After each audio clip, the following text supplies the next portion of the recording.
A car of mass m start from rest and acquire the velocity along the east.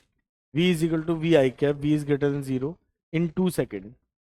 Assuming the car moves with uniform acceleration, the force exerted on the car is. तो यहाँ पर आपके सामने बोला गया है कि एक कार है जिसका मास m है, वो स्टार्ट कर रही है रेस्ट से और उसकी जो वेलोसिटी हो जाती है वो ईस्ट डायरेक्शन में ये हो जाती है 2 सेकंड के अंदर. Assuming the car moves with uniform acceleration, the force exerted on the car is. तो यहाँ पर आप जो कॉन्सेप्ट लगाने वाले हैं वो F फिजिकल टू ma से ही आप आंसर निकालेंगे.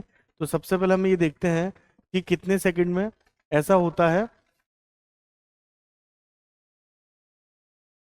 2 सेकंड्स. तो 2 सेकंड में ऐसा होता है. तो आप देखिए स्पीड आपकी v होगी, इनिशियल 0 थी, एक्सीलेशन a और इस टाइम की 80 क्योंकि न्यूटन की फर्स्ट इक्वेशन है. तो a इज इक्वल टू हो जाएगा v/2. तो ये एक्सीलेशन आपने दिया है. तो जो फोर्स लगा होगा वो लगा होगा m इंटू ए. तो यहाँ आपका फोर्स आ जाएगा mv/2. This is a force. अब ये फोर्स किसने लगाया होगा? ऑब्वियस ही बात है mv/2 ईस्टवर्ड. कहाँ लगा होगा? क्योंकि कार आगे जा रही है तो फोर्स आगे ही लगा होगा, रोड के द्वारा लगना चाहिए फोर्स. तो mv/2 eastward and it's due to the friction of the on the tyres exerted by the road.